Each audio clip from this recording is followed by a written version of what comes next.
So our inside track presentation features Ken, and Ken, I'm going to attempt to pronounce your name. I'm assuming it's Lizotte. Is that correct? Yes. Close. Yes, excellent. Good. And he's going to talk to us about transforming people into thought leaders. Ken is the Chief Imaginative Officer, which I like that title, and founder of Emerson Consulting Group.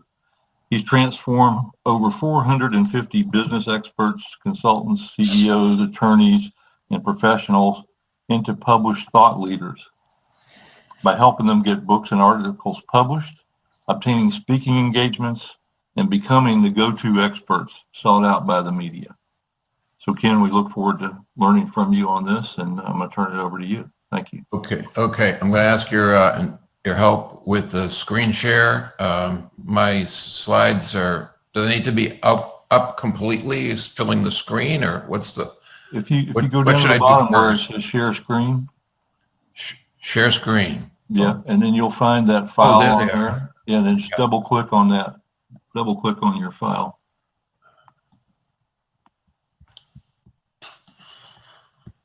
Okay. There you go. You guys can see it now? You can see a part of it. Okay, I got to pull it out. Right? There you go. Yeah. And then on the bottom there, if you turn to your, that's good. We can see that fine. Right. Okay. Now you're not seeing the slideshow part, right? If you go down to the bottom, you'll see the little screen icon down on the very bottom of your screen. Yeah. The PowerPoint screen. Just click on the little. Right over to the right. Over to the right.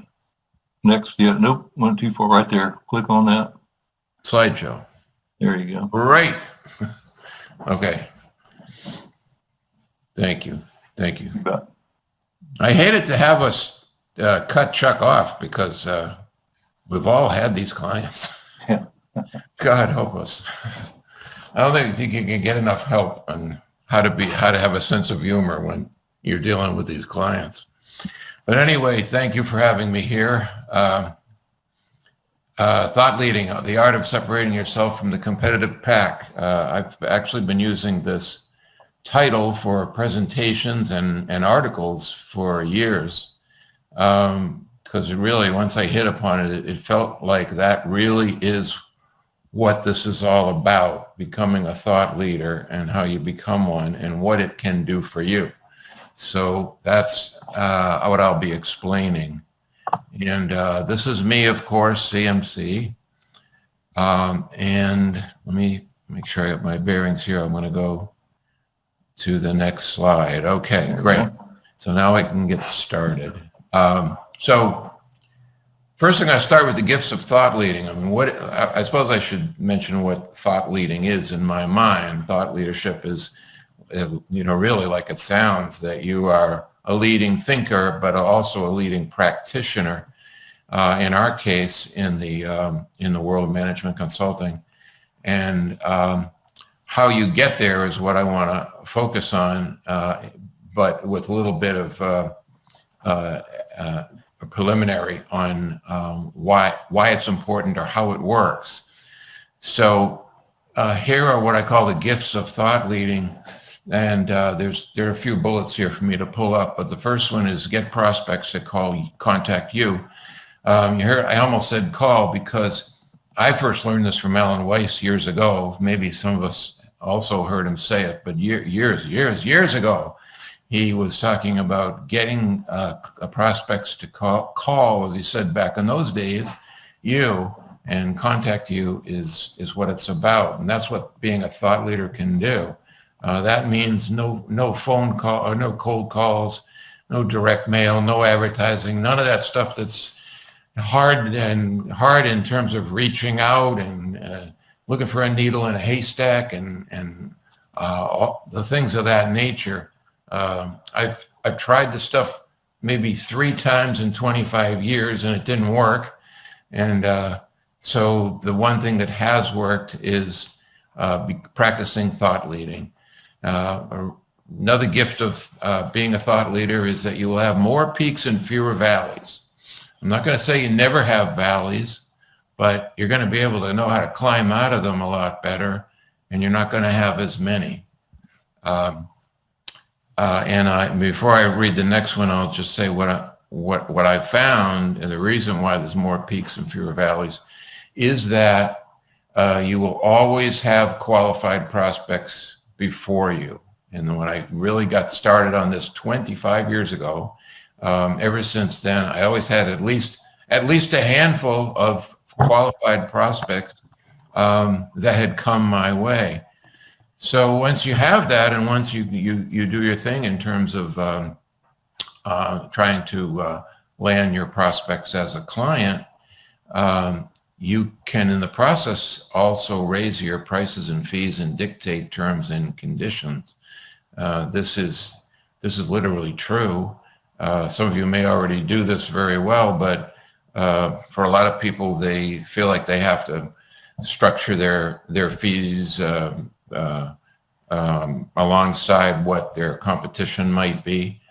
But I found that the value of being a thought leader, that the value that's projected allows you to be seen as the only person or the only practitioner in your particular field, even though anyone would logically know there are others, but by and large, they're not shopping around when they come to me. And on the heels of Chuck's thoughts about clients from hell, you could turn some business down. That's almost the sweetest part of the whole process, it seems to me, when I can turn some business down. So here's the question: does it really work? And here's what I say in response to that. There's been a fair amount of research on companies and individuals that practice thought leading and how their bottom line is healthier than others. In my book, The Expert's Edge, I have a second chapter is called The ROI of Thought Leading, the return on investment of being a thought leader, and it has 5 or 6 research and surveys of different kinds that have come to that conclusion over the years.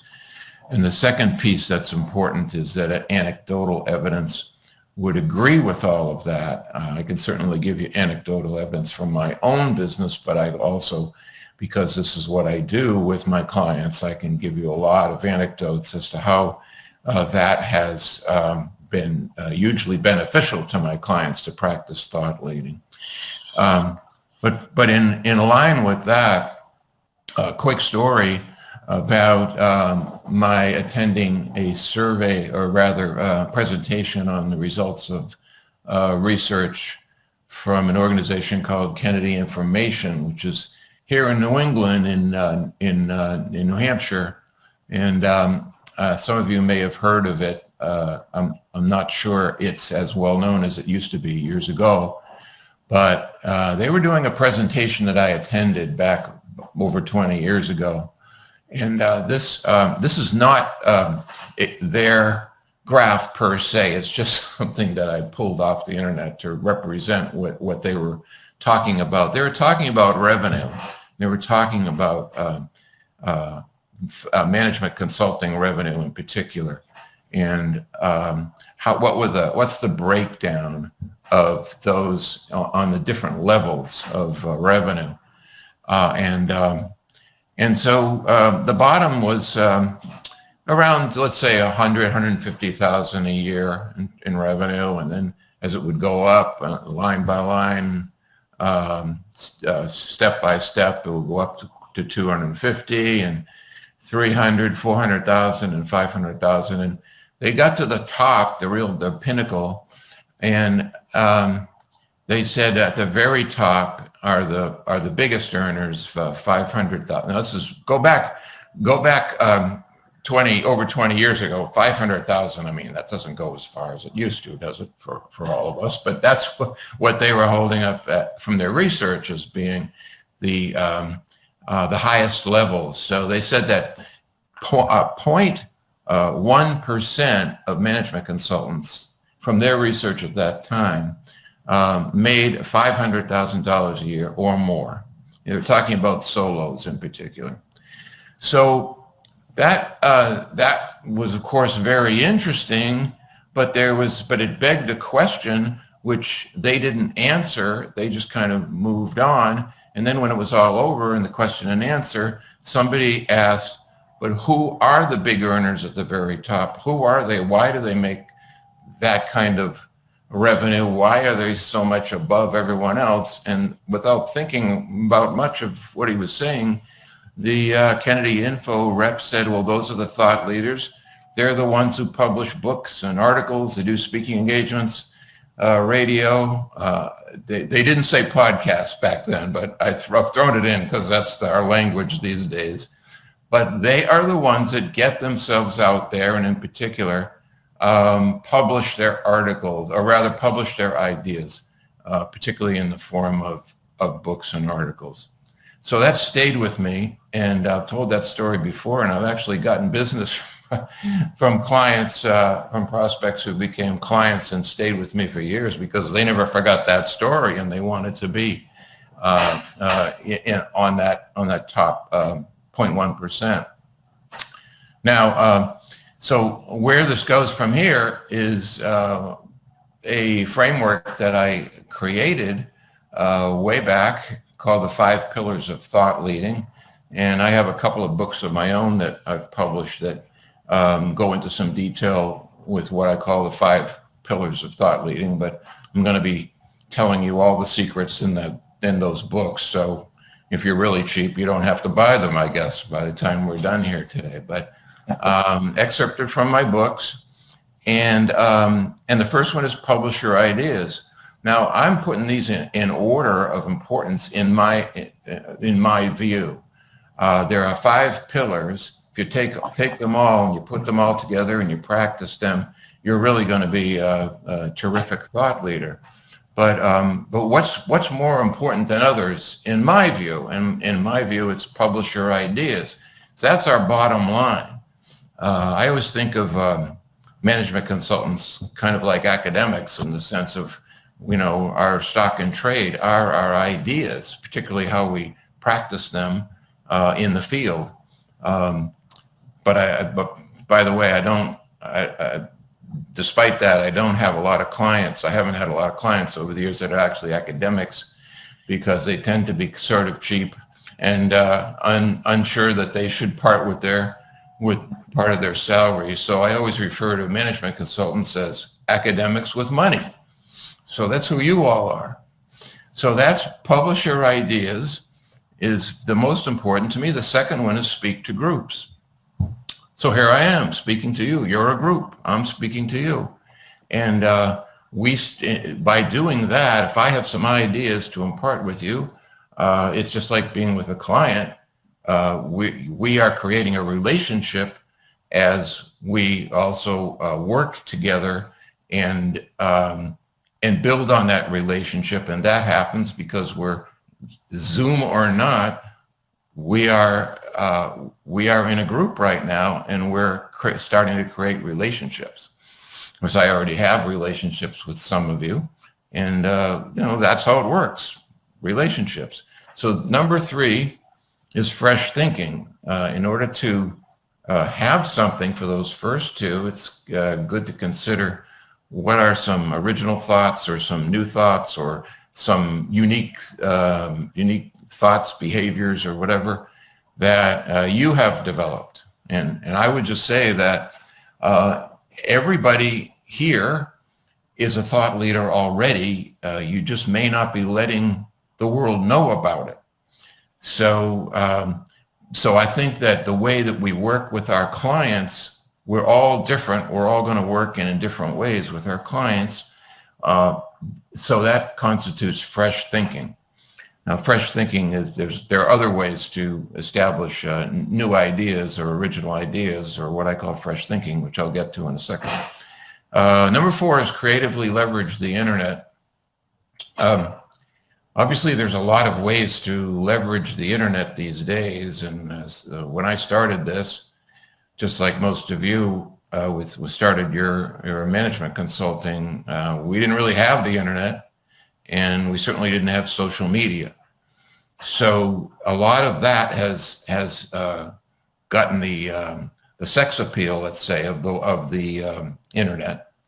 But I'm going to go into a little more detail of what I think is truly effective and what I mean by leveraging the internet. And the last one is vigorously use the media. Now, all this means is that your traditional publicity machine, your public relations, what we think of as the media, whether it's newspapers or magazines or television or whatever, to the extent that we can utilize media, that can be effective in developing yourself as a thought leader. However, I've got it as number 5. And the reason is a lot of people make the mistake of thinking that's number 1 or that's the only thing they have to do. But if any of you have ever gotten interviewed by a newspaper, for example, and found that you were maybe misquoted, or your name was spelled wrong, or your company's name was not put in, or if you've got a book that your book wasn't in, et cetera, you know that there are limitations to using the media. You have to be careful about it. And nobody is nodding his head more than Chuck is right now. So he knows. Obviously, you know. I'll go into some more depth with each of these. But those are my 5 pillars of thought leading. So number 1, as I said, is publish your ideas. And when I espouse this, what I'm really talking about is, we'll call it third-party endorsement for having a publisher, for example, of a book. I believe that a book really puts you on top. Now, I'm going to say that I know that writing a book is not for everybody. There are a lot of people that are really never going to write a book, and that's okay. But if you're thinking about writing a book, there's a couple of things to keep in mind. One is that there's never been a better time in the history of publishing than now to be able to produce a book. There are a couple of really strong options where it used to be gatekeepers standing between you and a publisher. And with self-publishing, that has changed dramatically. So you can do a book if you have a mind to, and if you're interested in it, and you've been thinking about it and wondering, you can do it. And I think there's nothing like the credibility. And the second part is that there's nothing like the credibility of having a book, far and above all these other things. But if you are not ready to write a book, or if you'll never be ready to write a book, or even if you have, number 2 on this list is to publish articles. There's a lot to be said for simply an article, for showing that you have something to say, and there's somebody out there who will publish it. So if you can get it published by, it could be Forbes magazine or Forbes.com, or it could be something lesser known like an industry publication. It doesn't really matter. It's just significant when people are publishing articles in order to practice thought leading. I have a client that I've had off and on for years who was not that interested in doing a book, although a book ended up coming to him after 5 or 6 years of publishing articles. But he was in the employee benefits space, and he over the course of a couple of years, I helped him get articles published in all the different areas that he was expert in. And what he used to do with those articles is take reprints of them and put them in his briefcase, and he'd go to a prospect visit or call, a sales call. What he'd do is he would wait until the conversation came around to something or other, some issue that was the focus of an article that he had written and gotten published. So he would slyly say at that point, actually, I once wrote an article on that, and I got it published in Boston Business Journal. And he would pretend that he was rummaging through his briefcase and looking for that article and didn't really know if he had it or not, but he had every article that he had published. So he'd pull it out and he'd put it on the table and he'd slide it across the table. And he said that article served him as a touch point in the whole selling process. He didn't expect that article to just make the prospect go crazy and say, I've got to hire you. He would slide it across the table, and the prospect would pick it up and take a look at it and just for a second, and then go, huh. And it was the fact that it had the endorsement of a significant business publication, and that he had gotten published in it. So he still does that. He's been doing it for years. So that's the power. It's one of the powers of a published article. And you can do the same with a book, but I'm just trying to make the point that it doesn't have to be a book if you're not ready yet to write your book, but you can write a book if you want to. So third is blogs, white papers, and Twitter. I got a question mark and a big maybe. And the reason is that, yes, those things are available, but I think that when we rely on those, we're forgetting about they're all self-published, and where's the third-party endorsement that gives us extra credibility? So I say, yes, these are good things, but it's the book and the published articles in the first two bullets that are, I believe, more important in terms of establishing yourself as a thought leader. And then I would just add, but there's nothing like authoring a book, because there really isn't. And that even includes a self-published book. The self-published book is better than the one you don't have. Okay, now I'm looking for my, bear with me, I'm looking for my, okay. Yes. Am I on the right? Yes, okay. I couldn't find my little arrows here on the lower left. That's what I was fumbling around for. Pillar number 2, speak to groups and followers. I explained before what I mean about speaking as being significant in terms of starting a relationship and building a relationship. So I'll just go past that and list for you what I see as the main speaking venues that we can have today. It's a mistake to think that it has to be in person, for example, or you have to do a keynote. Those are the first two bullets. You have to put Zoom in capital letters with an exclamation point after what we've all gone through the last 18 months. And that's still the most, as we all know, that's the most prevalent speaking that we can do right now. But it works. We know we're doing it right now. And then keynotes are very important to do, but they're not the only thing, and they shouldn't really be seen as, if you can't get a keynote speech, then you're sort of out of luck, because I've done breakouts, and so have all of you, I'm sure. I've been on panels, and so have all of you, I'm sure. You can be a guest on a podcast. To me, that's like speaking. You could call this a podcast, except it's really a Zoomcast, but it's speaking. And host your own event. A lot of times people don't realize that you don't have to always get pulled to do a speaking engagement that's sponsored by someone else. You could host your own events as well and create and produce your own events. And I've done that, and I'm sure some of you have. Introduce a speaker. You know, the IMC has its annual conference every year, and what we will do this year that we did last year, and that we also did before we went virtual last year and this year, is have somebody introduce each speaker. And that gives, even for 1 minute, 2 minutes, gives somebody the opportunity to be in front of a group and to say a few words about who they are.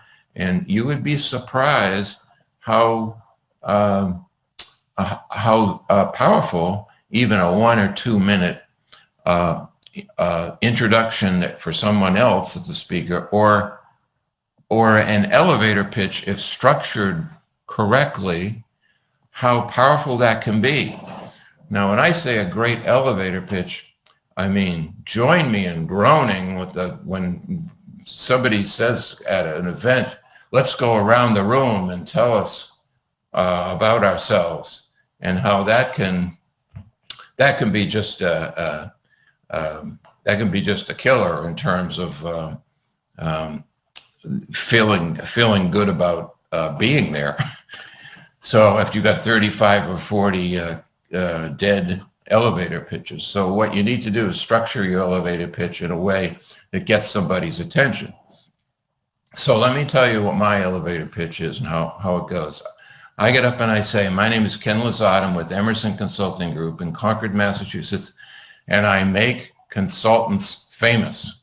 And how I do that is by getting them published as thought leaders and getting their ideas out there in front of their target market, and transforming them from a best kept secret to a celebrated thought leader. And when I get up and I speak like that, the persons that might be a prospect for me can often hear the key words of helping my clients get published, or making my consultant clients famous, or whatever it might be. There are key words or key phrases that get the attention, and that can be as powerful as doing an hour and a half keynote. So there's a lot of variety, is what I'm trying to say, in terms of speaking venues, and it makes sense to try to vary them up rather than worry about whether you have a keynote or not. So pillar number 3 is fresh thinking, and fresh thinking applied means not just I was mentioning before that your work with your clients automatically makes you a thought leader, because you are unique. Each one of us is. And if we've ever gotten not only hired by a client, but actually paid by a client, and I'm not just talking about the examples that Chuck threw out, but if we've had, which we all have, a thriving consulting practice over the years, then it shows that we have some fresh thinking that we can offer to our clients. So that's what's unique about the simple process. But if you want to go deeper than that, surveying your clients, doing some research with them in terms of the issues and challenges that your clients face, can be one way to create a report or do some research. Surveying your market in general and your prospects as well can be another way to do it. Researching a topic, of course, good old-fashioned hitting the books and academic style research. Interviewing experts for your articles or a book. You see how it starts coming around now to those earlier pillars. And lie on the ground like this woman was doing, and looking at the clouds or whatever, lying on the ground, listening to music, think, wonder, reflect. How much time do you take in your day or your week or your month or your year to think, wonder, and reflect? Trust me, I understand how hard it can be to do that, but our brains have to have that kind of space in order to have some fresh thinking. So it's important to include that in the process of practicing being management consultants. So here we are now to create, number 4, creatively leverage the internet. And here's what I think about with leveraging the internet. It's more than just tweeting, for example. The first thing is to post excerpts from your book or your published articles on your website. A lot of people forget to do that, but they should do it. And then the second one might be internet press releases. You could have press releases about your articles and your fresh thinking results. Not so much press releases about you just hired somebody or somebody was promoted in your company or that kind of thing. Yeah, sure. Those things can make the people who work for you feel good. But what's really fresh about your life as a management consultant? And you can structure press releases in such a way that they're almost like they're written up in a newspaper.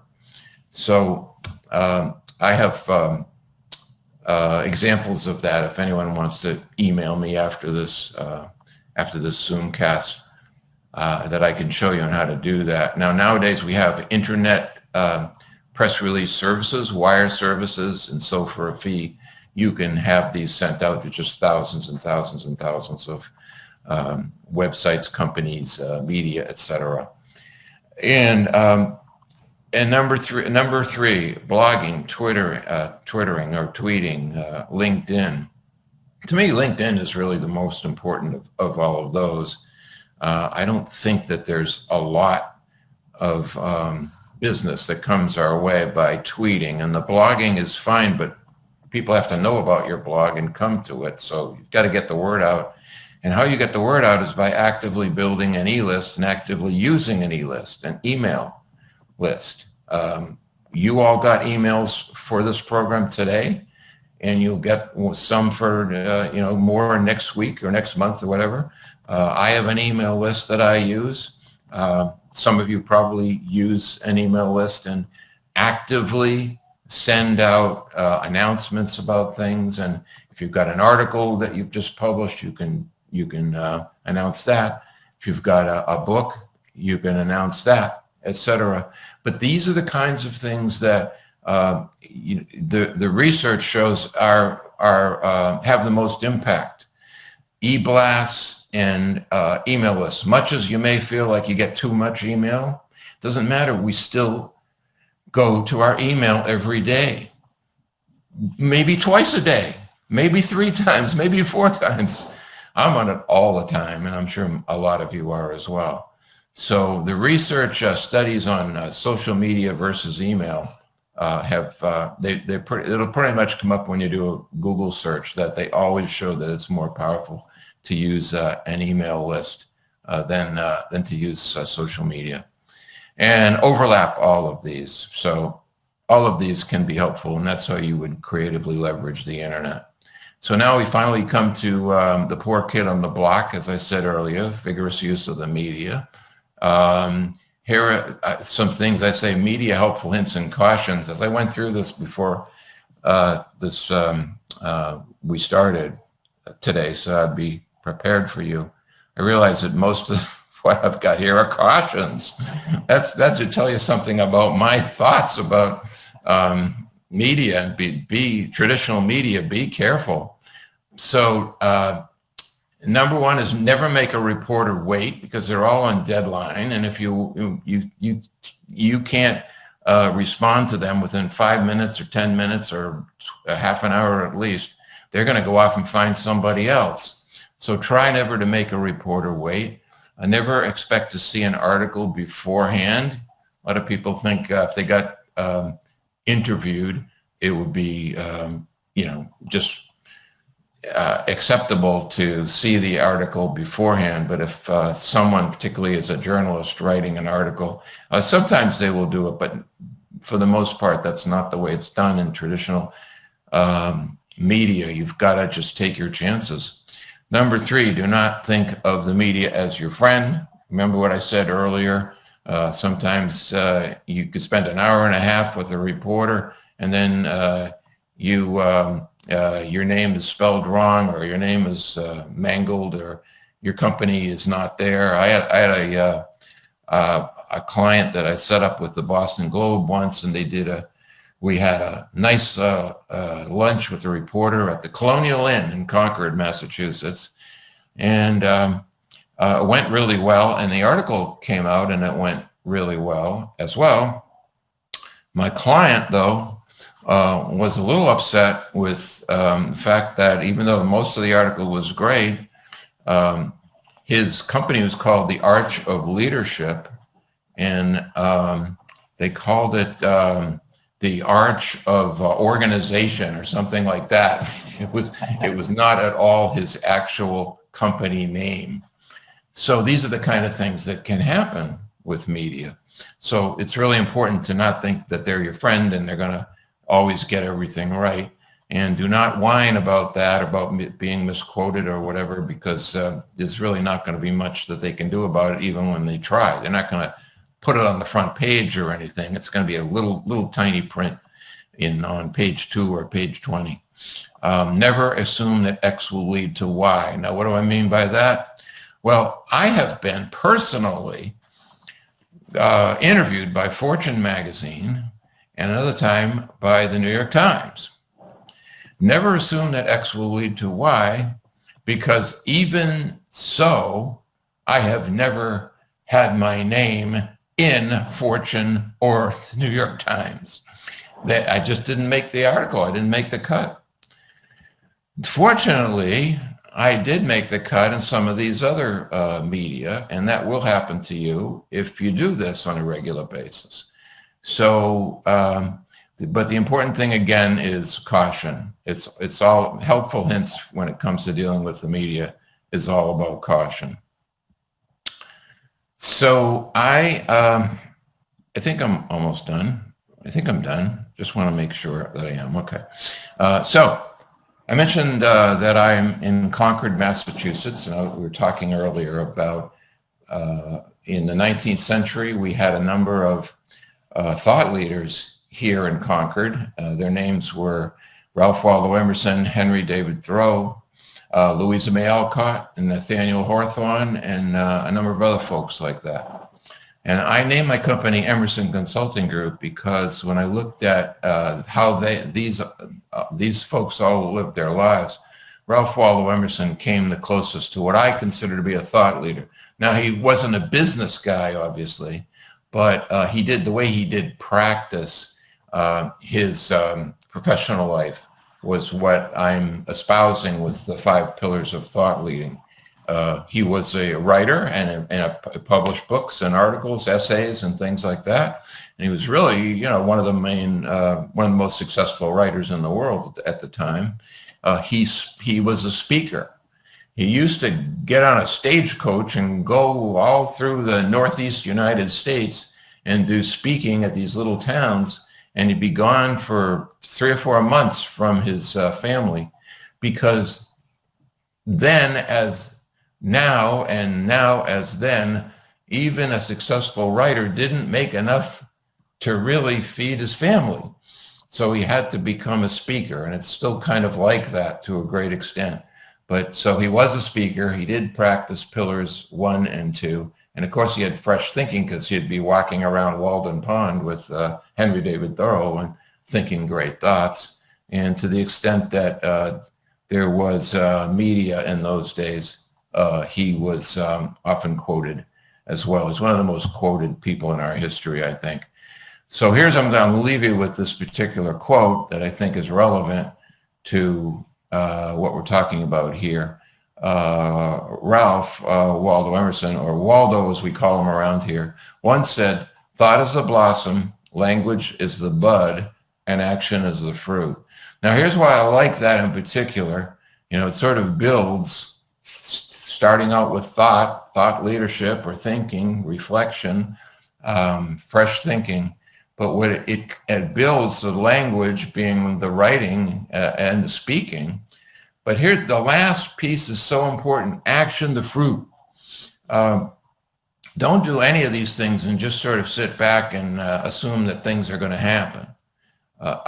Anything you can do to overlap with each pillar. And as you saw my story about Dan Cassidy is his name, and his briefcase and his articles, that was action. He was action oriented with those articles rather than just waiting for somebody to read the article and come his way. So thought is the blossom, action, the bud, language, the bud, action, the fruit.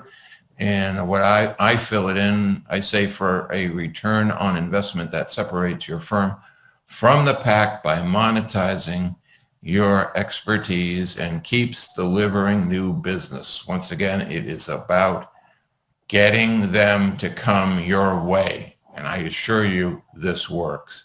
That's me. I'm the CIO, by the way, Frank, the Chief Imaginative Officer. I am my company's CIO. There's my website, and I'm ready for questions. I put your email in the chat also. Great. Yes. Please email if you'd like the slides, or if you'd like I've got a condensed e-version of my 2 books, which I could send your way, and okay. Et cetera, et cetera, et cetera, et cetera. Okay. We'll take a few minutes for questions, and we've got to sort of past our time a little bit, but I'm okay with that. If anybody has a question for either Ken or for Chuck.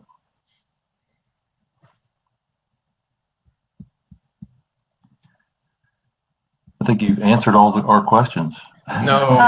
I have a comment. Yes.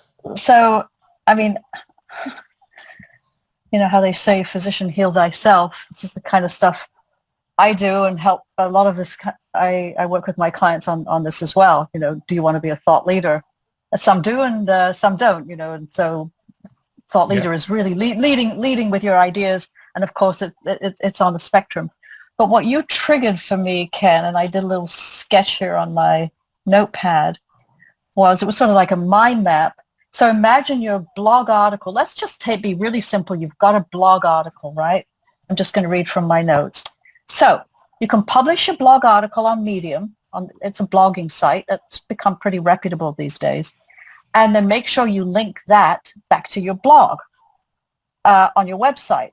Same thing on your website. You can post that same piece on your website and say that this is a version that appeared on Medium, or the other way around. Or you can just, you know, edit it slightly.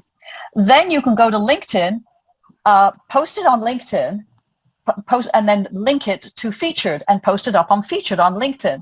Because there is a difference, supposedly, if you link within LinkedIn versus if you link to a website outside of LinkedIn. I think it gives more weight when you link within LinkedIn than when you link off to another website. Go figure that one out. Yeah. So get it on LinkedIn featured. Then Mitch Davis and his expertclick.com, this is where now you can write that press release, as you're saying, is about your article, but it's not, you know, me about the article. It's about the topic, you know, and you make it interesting. You quote yourself. Do a real, you know, full featured, all, you know, the 5 W's of a press release, and you can find all that stuff online. Yeah. And essentially you're promoting this idea about the topic of the press release. Get that published out on Mitch Davis's service, and you know, we should all be on it and using it, and some of us have been on it and not using it enough. And then post your press release on your website.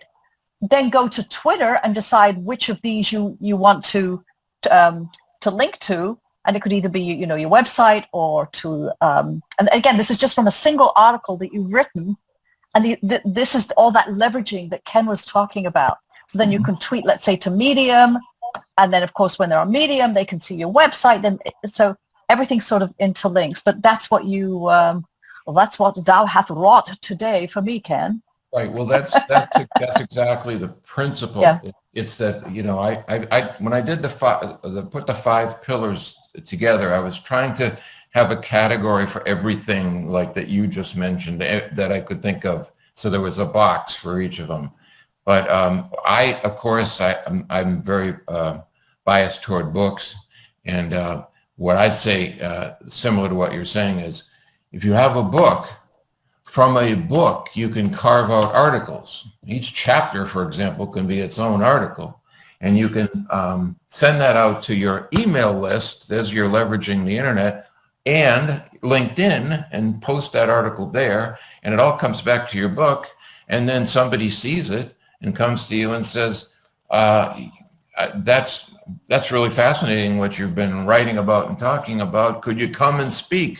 So it all starts working hand in hand. And Ken, would it be heresy to suggest to people here that I think, oh God, writing a book, oh my God. Well, take your articles and repurpose them into a book and take it to Ken. Yeah, you can do that. Some people Yeah. do it that way, and that works for them. So, I mean, there is sort of a relatively painless way to do a book compared to maybe what sometimes we imagine a book has to be, what the process has to be.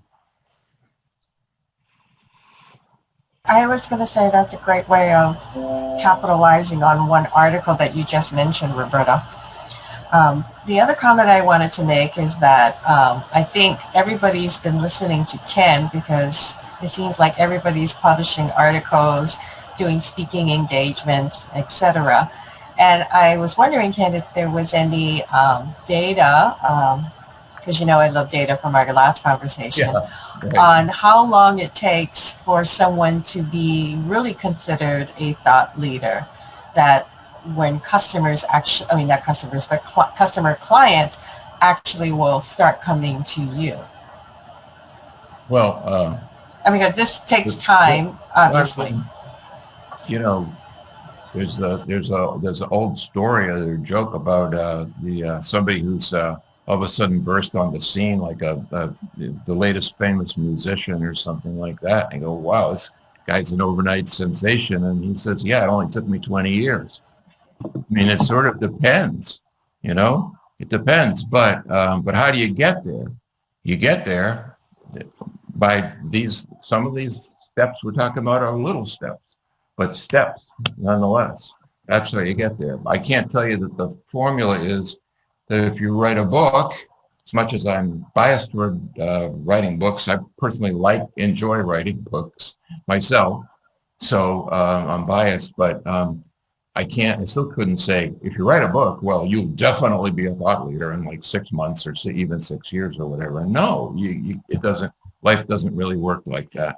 But the main thing is that there's so many of us that do such great work. We know we do with our clients, and our clients will tell us that and hire us again and again, and they will show their appreciation. And yet we don't necessarily get the word out beyond our client list or beyond our immediate networking. These are ways to get the word out, so you're not a best kept secret. So it's something that is going to be. I can only think of the word exploiting, but I don't mean that in a negative way. Just getting the word out. Let's just say about what you can do and who you are. You are thought leaders already, is the way I feel about it.